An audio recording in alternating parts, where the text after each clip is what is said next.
Okay,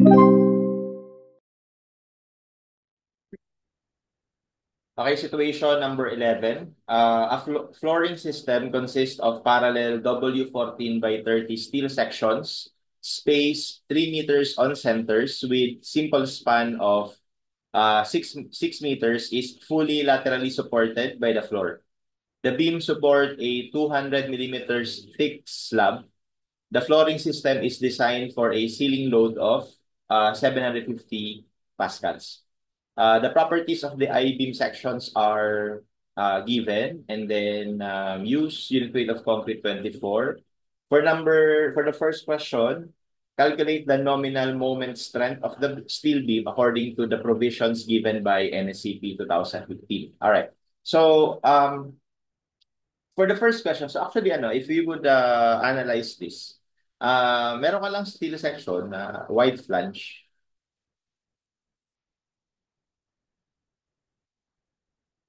Ayan, no? And then basically for number 31, wala namang kinalaman doon sa mga loading, no? Ang gusto niya lang malaman is yung nominal moment strength. Okay? So ang nominal moment strength, actually ano yun mahaba yan. Depende yan kung ano yung type ng section natin, whether it is compact section, non-compact, or slender, no? However, for this particular item, hindi kasi binigay yung table for us to check yung compactness, no? So here, we will just assume that it is compact. Secondly, sinabi rin naman sa problem na it is fully laterally supported, no? So pagka fully lateral supported, ibig sabihin, yung limit state natin is only yielding. Okay? At kapag yielding, no, for bending about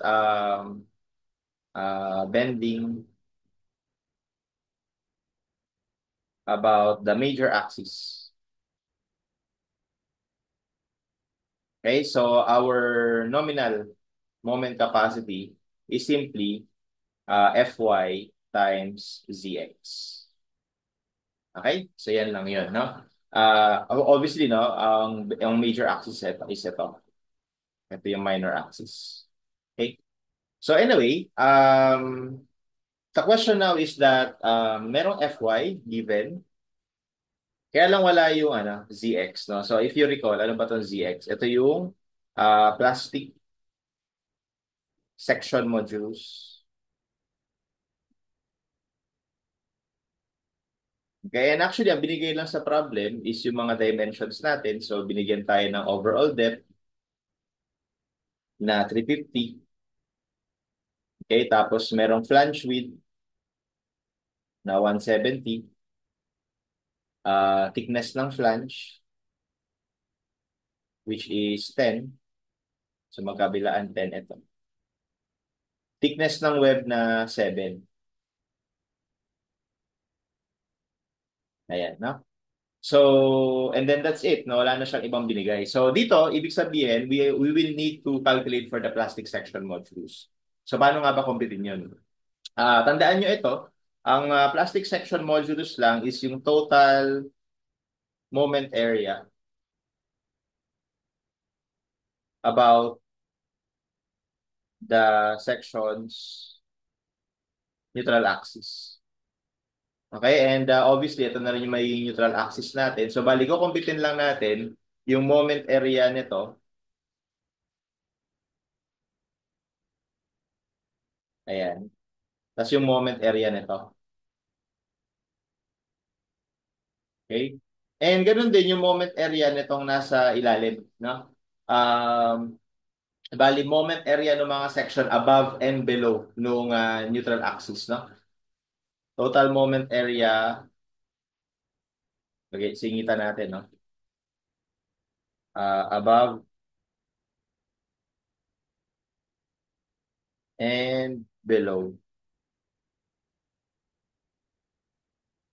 the neutral axis. Okay? About the section's neutral axis, no? So, ibig sabihin, pag nakuha natin yung moment area nitong sa taas, no, ito rin sa ilalim. Plus, ito naman, plus ito rin nasa ilalim, no? So, bali parang moment area nito, tapos times 2 lang natin, no? So, Well, let's measure the distances. So, hindi ba kung 350 yung buo, kung 350 yung buo o di kalahati ng 350 ay 1,675. Tapos pag binawas mo yung 10 na thickness ng flange minus 10, so 165. So, ibig sabihin yung height na to, 165 lang. No, 165 lang. Okay? So, computin na natin. So, dito na lang sa baba, Zx is equal to yung area muna ng flange, that is 170 times 10. Tapos yung distance papunta sa neutral axis niya, ito, no, gaano yan kalayo. So, that is just 165 plus 5, no? Or 170. Okay, plus yung area naman itong kalahati ng web. So, 165 times 7. Tapos gaano kalayo yung centroid niya. Okay, and that is just half of 165.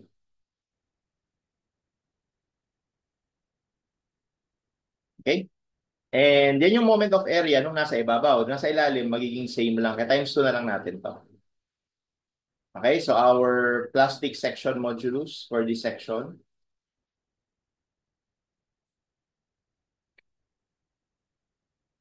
that is 170 times 170 times 10 plus 165 times 165 times 7 over 2. Tapos times 2. So that gives us 768.575 millimeter cube. Okay? And now that we have that, we can now calculate the nominal capacity. So the nominal capacity is equal to Fy times Zx. So itong sagot natin, multiply lang natin ng Fy. Ang Fy na binigay is 248. And then divide natin ng 1 million para maging kilonewton meter. And that gives us 190.61.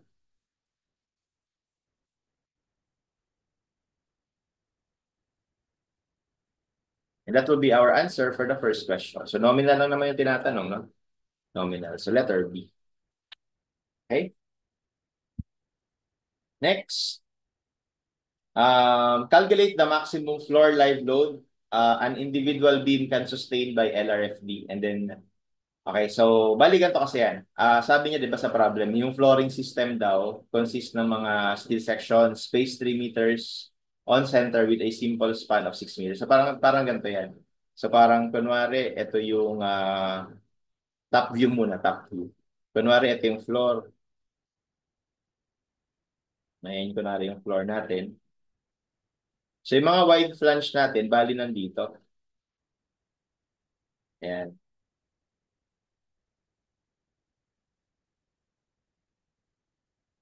Okay, tapos yung spacing nila, tigpi 3 meters.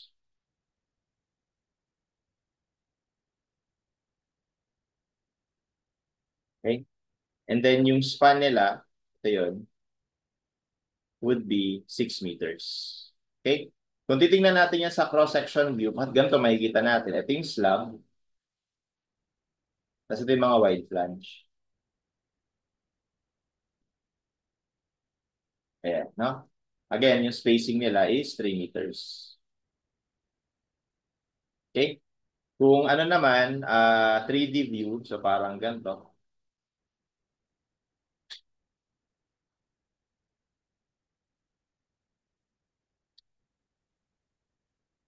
So, ito yung mga wide flange.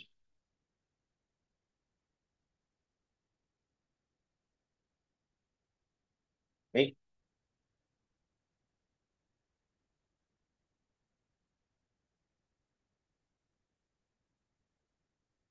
Ayan, yan, no? So, ganyan siya. So, bali, ito, again, 6 meters.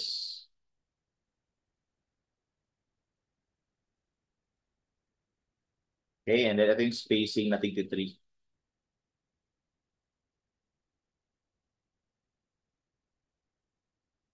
Alright? And then ito yung concrete slab.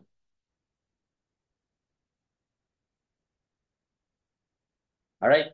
So, ang gusto niya, ano yung maximum floor live load? So, ibig sabihin, Dito, kailangan makompute natin yung MU kasi go-compare natin yan sa VMN sa nominal sa design capacity. So, di ba dapat ito hindi lalagpas dun sa capacity? Pero paano ba ito kino-compute? Dahil ito ay simple support, no? So, simply supported lang naman yan. Simply supported na ang uniform load natin is all throughout the span. So, di ba, yung magiging MU dyan is just W L squared over 8. Okay, so kailangan lang natin yung WU. Tapos yung WU naman is just 1.2 ng dead load plus 1.6 ng W live load, no? So bali kapag nakuha natin itong WU, no, from here, okay? So and then given ito, we can calculate for the live load, no? Pero let's compute first yung dead load. Summarize muna natin yung dead load.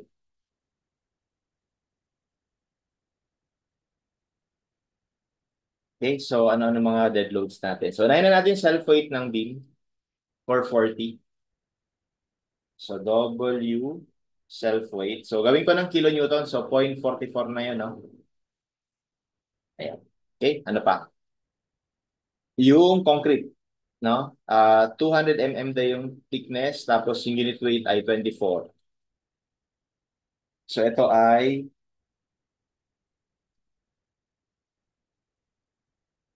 200. Okay, so di ba ano, ang idea dito, yung tributary area is half nito at saka half nito. Bali, yun lang yung magiging under na ano na kumbaga yun lang yung magiging contribution or yung tributary with na responsibility nitong beam na to, no? So ibig sabihin yung mga load nakakargahin niya is lahat ng within this particular tributary width, no? At yung tributary width na yan will just be equal to the spacing kasi ano naman equal naman yung spacing, no? So ibig sabihin ito lang yung dadalhin niya. So lahat ng makikita natin dito na load,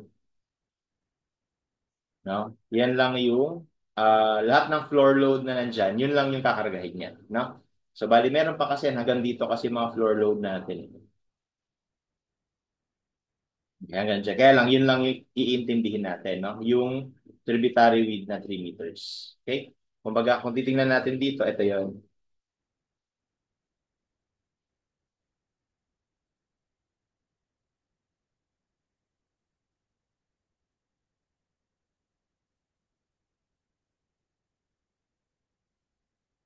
So, yun yung mga floor load natin. Okay? So, bali, yan lang kasi yung kailangan, yan lang kasi yung under na responsibility let's say, netong beam na to. Okay? So, to convert that into a distributed load, no? Para ma-convert siya into a distributed load, ang lagi lang ginagawa is minumultiply yung floor load na yan nung tributary width. Okay? Kung ano man yung width na to para maging, ano na siya, no? W. Okay? Para maging kilonewton per meter, no? For the concrete slab, okay, yung 24 kilonewton per cubic meter, para maging kilonewton per meter, kailangan i-multiply natin siya nung area, no? Ng meter squared, no? At yung area na yon is bali yung area lang ng cross section ng concrete. Ito. Yan, no? Yung within the tributary width. So ano bang area niyan? Edi 3 meters times yung 200 millimeters. And that would give us 14.4 kilonewton per meter. Okay? Ano pa? So maliban doon, meron pa tayong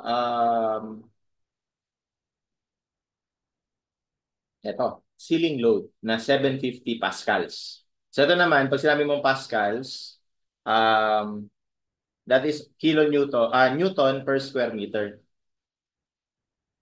Newton per square meter. Or that is also equivalent to 0.75 kilonewton per square meter. So, ibig sabihin, ito naman, para lang maging kilonewton per meter yan, multiply mo lang yan ng length. At yung length na yan is yung tributary width. Okay, so again, like I said, ito yan eh. No? Ito yung floor load na yan. So para maging ganito siya, mumultiply mo lang nitong length na to. Nitong length na to, which is yung tributary width natin. So W ng ceiling, that is 0.75 multiplied by 3.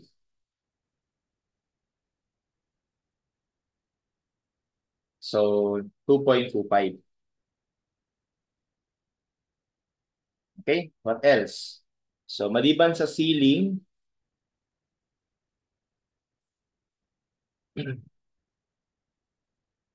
I think that's it, no? May self-weight na tayo, meron na tayo ng concrete, tapos merong ceiling. Okay na, so i-add na natin to lahat. So therefore, our total dead load would be equal to 0.44 plus 14.4 plus 2.25. So that gives us 17.09 kilonewton per meter. Okay, so meron na tayo ng dead load. So ngayon, para ma-compute na natin yung live load na kailangan, let's equate no, yung MU dun sa capacity, design capacity. So hindi ito yung design capacity ha. Ano pa lang to, nominal. So yung design capacity natin, so balikan ito, MU should not exceed PMN, wherein yung PMN natin is equal to 0.9 of, so LRFD tayo, no? Of 190.61. Okay? So our MU should not exceed. So yung MU nga pala, palitan ko na. As discussed earlier, ito na yung WL squared over 8. Should not exceed itong value na to. Mamaya na. No? Basta yung value na yan. Okay? So now, we can compute for WU, di ba?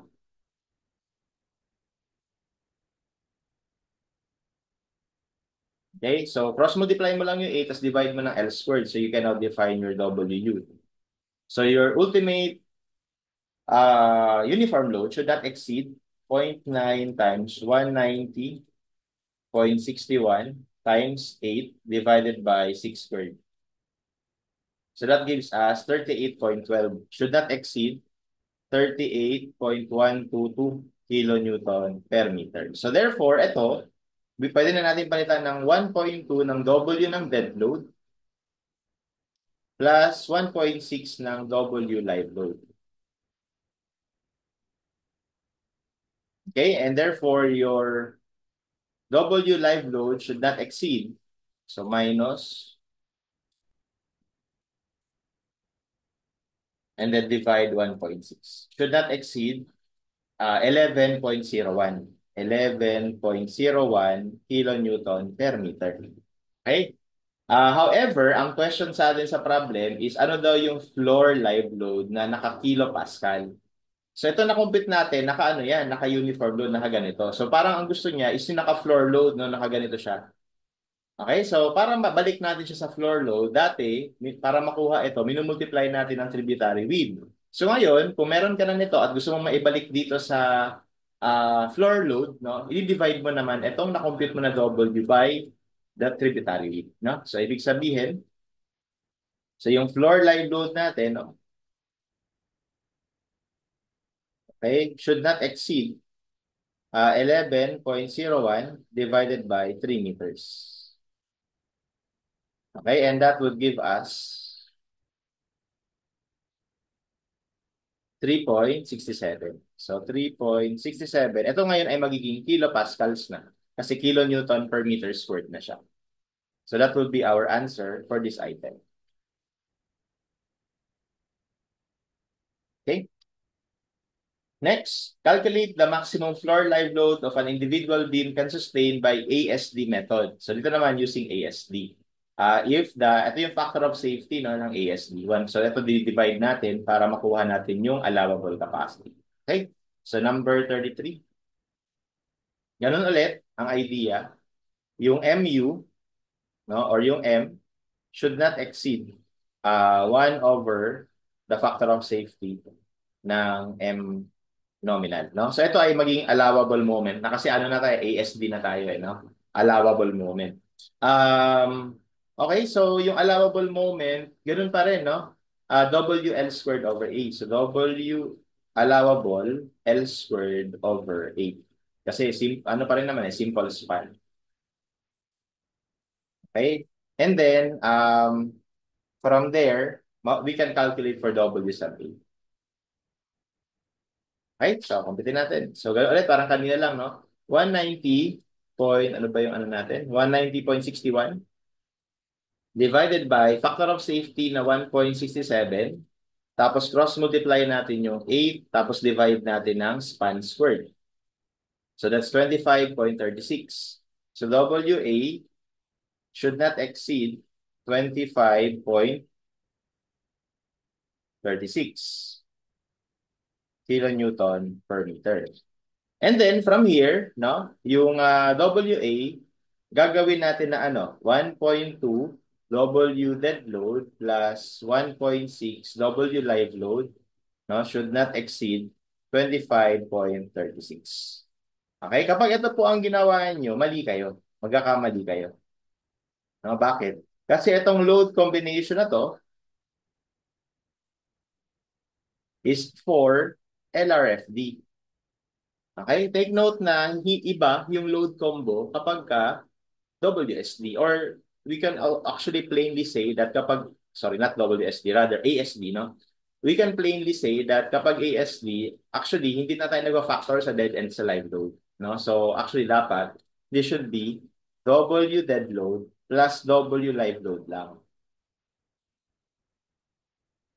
Okay? And since alam naman natin to kanina, 17 point, ano yun? 09, we can now compute for our maximum W live load. So, 25 minus 17.09. And that gives us already, no, 8.27 kilonewton per meter as our allowable live load, no? However, kagaya ng tanong sa previous problem, kailangan natin is naka-floor load siya, no? Okay, so ito, di-divide lang ulit natin ng tributary. Okay, and that should give us our answer in kilopascals.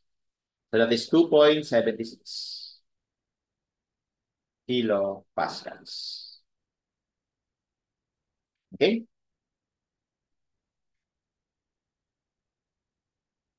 So that's how we answer this problem.